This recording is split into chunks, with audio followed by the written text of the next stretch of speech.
செய்தி என்ன அப்படின்னு பார்த்தோம் அப்படின்னம்னா, முதல் நற்கருணை, புது நன்மை அதை பற்றி தான் நான் பேச போகிறேன். இன்றைய காலத்தில் வந்து ரொம்ப ட்ரெண்டிங்காக போய்கிட்டு இருக்கு. எதுக்கு நம்ம வந்து புது நன்மை வைக்கிறோம், ஏன் முதல் நற்கருணை உட்கொள்கிறோம், எந்த காரணமுமே தெரியாமல் வந்து பேரண்ட்ஸும் சரி, ஞான பெற்றோரும் சரி, பிள்ளைங்களை வந்து வேறு ரூட்டில் கொண்டுட்டு போயிட்டுருக்காங்க. ஸோ அதை வந்து நம்ம மாற்றணும். நம்மளாவது நம்மளுடைய பிள்ளைங்களுக்கும் இல்லை நம்ம ஞான பிள்ளைங்களுக்கும் புது நன்மை நடக்கிறப்போ அதை எடுத்து சொல்லணும். அதுக்காக தான் இந்த செய்தி கொடுக்குறேன். ஃபஸ்ட்டு வந்து நம்ம வந்து இதை வந்து முதல் நற்கருணைன்னு சொல்லுவோம் இல்லையா? முதல் நற்கருணை அப்படின்னா முதல்ல வந்து நம்ம கடவுளை வந்து நம்ம பிள்ளைங்க வந்து வாங்க போகிறாங்க. அதனால் இந்த முதல் நற்கருணை. ஸோ இந்த முதல் நற்கருணை வாங்குறப்ப வந்து எப்படி இருக்கணும் அப்படி தான். இதுக்கு வந்து இன்னொரு பேரும் சொல்லுவோம். நம்ம என்ன சொல்லுவோம் அப்படின்னம்னா புது நன்மை அப்படின்னு சொல்லுவோம் இல்லையா? புது நன்மை இது வந்து எதை குறிக்குது அப்படின்னா புது அப்பம் அதை தான் குறிக்குது. நம்ம பழைய ஏற்பாட்டில் பார்த்துருப்போம்.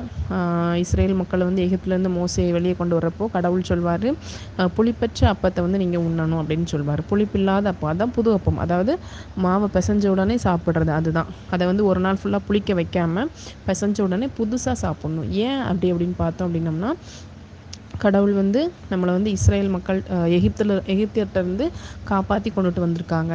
ஸோ அதன் நினைவாக நம்ம வந்து சந்தோஷமாக இருக்கும். அந்த புது அப்பத்தில் வந்து எந்த புளிப்பு இருக்காது, அப்படி தானே?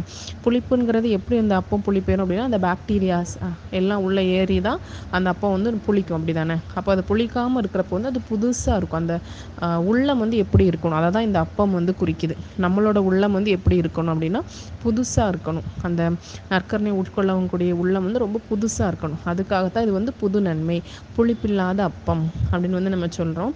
ஸோ அந்த உள்ளம் வந்து தூய்மையாக இருக்கணும் அப்படின்னம்னா, அந்த வாங்கக்கூடிய சிறுவர்களோட உள்ளம் தூய்மையாக இருக்கணும் அப்படின்னம்னா, முதல்ல வந்து அந்த பொறுப்பும் கடமையும் யாருக்கு இருக்குது அப்படின்னு பார்த்தோம்னா பேரண்ட்ஸ்க்கு தான் ரொம்ப அதிகமாகவே இருக்குது. ஏன்னா அவங்க தான் பிள்ளைங்களை வந்து சின்ன வயசுலேருந்தே பார்த்துக்கிட்டே வர்றாங்க. அப்படிங்க சொல்லி அவங்களுக்கு தான் தெரியும் நம்மளோட பையன்கிட்ட வந்து பையன்கிட்டையோ பிள்ளைகிட்டையோ என்ன தப்பு இருக்குது, இல்லை என்னது அவன் மாற்றிக்கணும் அப்படின்னு நம்ம நினைக்கிறோமோ அதை நம்ம பிள்ளைங்களுக்கு முதல்ல சொல்லணும். ஏஸ்பா வந்து முதல்ல வாங்க போகிறப்பா, அதனால் உன்னுடைய உள்ளம் வந்து தூய்மையாக இருக்கணும். உன் மனசில் வந்து யார் மேலேயும் கோபமோ இல்லை கள்ளங்கபடமோ இல்லை பிற விதமான எண்ணங்களோ எதுவுமே இருக்கக்கூடாது. ஏஸ்பாவும் நீ உட்கொள்ள போகிற, ஸோ நீ தூய்மையாக இருக்கணும். அப்போது உன்னுடைய ஒப்புரவு எப்படி இருக்கணும், அதாவது பாவ சங்கீதனம் எப்படி இருக்கணும் அப்படிங்கிறத நம்ம பிள்ளைங்களுக்கு முதல்ல சொல்லிக் கொடுக்கணும். அந்த பாவ சங்கீதனம் வாங்குறப்போ வந்து பிள்ளைங்களை வந்து முழுமையாக புதுசாக மாற்றுறதுக்கு வந்து நம்ம ஹெல்ப் பண்ணணும். 12 சீடர்களுக்குமே அப்பத்தை பிட்டு கொடுக்குறாரு. அப்போ வந்து எல்லாருமே அதை வாங்கிக்கிறாங்க. யார்? யூதாஸ் இஸ்காரியோத்தும் வாங்கிக்கிறான். ஆனால் யூதாஸ் இஸ்காரியோத்தோட உள்ளம் வந்து கள்ளமாக இருந்ததுனால அந்த நற்கருணையை வாங்கின உடனே என்னாச்சு அப்படின்னா சாத்தான் வந்து அவனுக்குள்ளே போயிடான். ஸோ அந்த நற்கருணை நம்ம வாங்குறப்போ ஏசு கிறிஸ்துவாக வாங்குகிறோமா இல்லை சாத்தானாக வாங்குகிறோமா, அது வந்து நம்ம கையில் தான் இருக்குது. அதனால் அதை நம்ம அந்த பிள்ளைங்களுக்கு வந்து எடுத்து சொல்லணும். எடுத்து சொல்லி நீ வந்து ஒரு முழுமையான பாவ சங்கீதனம் வாங்கிக்கோப்பா அப்படின்னு, அதை எப்படி வாங்கணும், என்ன செய்யணும் அப்படின்னு சொல்லிட்டு பிள்ளைங்களுக்கு வந்து நம்ம முதல்ல என்ன பண்ணோம் அப்படின்னா எடுத்து சொல்லணும். அதுதான் மிகப்பெரிய தயாரிப்பு. அடுத்தது பார்த்தோம் அப்படின்னம்னா ஆலய தயாரிப்பு. ஏன் அப்படின்னா அன்னைக்கு வந்து ஏஸ்பா வந்து நம்ம வாங்க போகிறோம், நம்ம பிள்ளை வாங்க போகிறோம் அப்படின்னா நம்ம வந்து அந்த ஆலயத்தை தயார் செய்யணும் இல்லையா? அப்போ சொல்லிட்டு அந்த பீடத்தில் வந்து பூக்கள் வைக்கிறதுக்கு நம்ம வந்து இது பண்ணலாம். அதுக்கப்புறம் காணிக்கை வந்து கண்டிப்பாக நம்ம கொடுக்கணும். நீங்கள் பார்த்தோம் அப்படின்னம்னா நம்ம அந்த எகிப்திலேருந்து மக்களை அழைத்து வர்றப்போ வந்து எல்லாருமே ஒருத்தர் கூட விடாமல் எல்லாருமே அவங்கவுங்க வந்து காணிக்கையை வந்து செலுத்துவாங்க. இது வந்து கண்டிப்பாக ஏஸ்பா வாங்குறப்போ வந்து நம்ம காணிக்கை செலுத்தணும். ஃபஸ்ட்டு வந்து ஏஸ்பா வாங்கக்கூடிய சிறுவனோ சிறுமியோ ஃபஸ்ட் வந்து காணிக்கை செலுத்தணும்.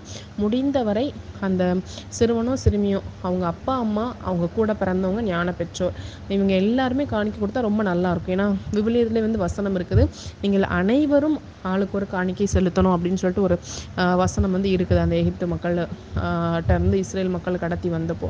அப்போது முடிஞ்ச வரைக்கும் என்ன பண்ணுங்க அப்படின்னா ஏதோ ஒரு காணிக்கை உங்களால் இயன்ற காணிக்கையை வந்து நீங்கள் அன்னைக்கு செலுத்துங்க.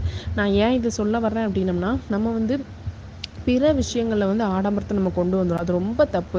அந்த பையனும் புதன்மை வாங்குறப்ப வந்து எல்லாருமே வந்து அந்த திருப்பலியில் கலந்து கொள்ளணும். அதுதான் ஆசீர்வாதம். ஸோ என்ன பண்ணுங்க அப்படின்னா ஆலயத்தில் வந்து திருப்பலி நடக்கிறப்போ முதல்ல நம்ம வாங்க போகிறோம். ஸோ அந்த டைமில் இந்த திருப்பலியை வந்து நம்ம எந்த அளவுக்கு கடவுள் பிரசன்னமாக இறங்கி வர்றதுக்கு நம்ம வந்து உதவி செய்யணுமோ அதைத்தான் பண்ணணும். அதான் நான் சொல்கிறேன், வீடு அலங்காரங்கள் செய்கிறது, காணிக்கைகள் கொடுக்கறது.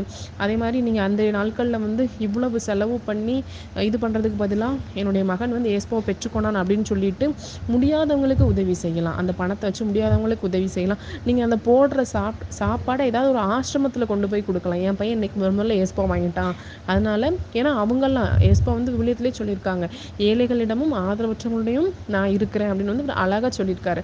அப்படின்னு வச்சு நம்ம என்ன பண்ணலாம் அப்படின்னா, ஏஸ்பாவை நம்ம பெற்றுக்கொண்டோம் அப்படின்னு சொல்லிட்டு அவரை போன்ற உள்ளங்களுக்கு வந்து நம்ம வந்து உணவு கொடுக்கலாம், காணிக்கைகள் கொடுக்கலாம், என்ன வேணால் செய்யலாம் இல்லையா? ஸோ நம்ம வந்து அதை கண்டிப்பாக மாற்றணும். ஒருவேளை நீங்கள் வந்து ஆடம்பரமாக செய்யணும்னு நினச்சிங்க அப்படின்னா எப்படி செய்யணும் அப்படிங்கிறத நான் சொல்லிகிட்ருக்கேன்.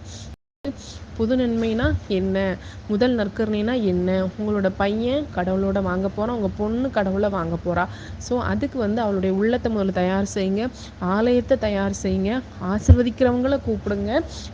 ஆசிர்வாதமாக அந்த புதுநன்மையை மாற்றி அது அன்னையோட முடிவு பெறாமல் பெற்றோரும் சரி, ஞான பெற்றோரும் சரி, வருஷத்தில் ஒரு 2 முறை 3 முறை அந்த பையன் வந்து பாவசங்கித்தனம் வாங்குறானா, ஞாயிற்றுக்கிழமைகள் நற்கருளை உட்கொள்கிறானா, அந்த நற்கருணையை வந்து எப்படி உட்கொள்கிறான், அதை வந்து கண்டிப்பாக நம்மளாம் வாட்ச் பண்ணணும். அந்த கடமைகள் வந்து பெற்றோருக்கும் ஞான பெற்றோருக்கும் கண்டிப்பாக இருக்குது. அதனால் தான் தோண்டித்தனமாக விட்டுறாதீங்க. உங்களுடைய ஞான பிள்ளைகளை வந்து கவனிங்க. இப்போவே இருந்து நம்ம ஞான பிள்ளை நல்லா வளர்றானா, அவள் சரியாக இருக்கிறாளா அப்படின்னு சொல்லி நீங்கள் கவனிங்க. கவனித்து உங்கள் பிள்ளைங்களையும் சரி, உங்கள் ஞான பிள்ளைங்களையும் சரி ஞானத்தில் வளர்த்தெடுங்க. நல்ல விதமாக அந்த பிள்ளைங்க வந்து கடவுளை உட்கொள்ள நீங்கள் உதவி செய்யுங்க ஃப்ரெண்ட்ஸ்.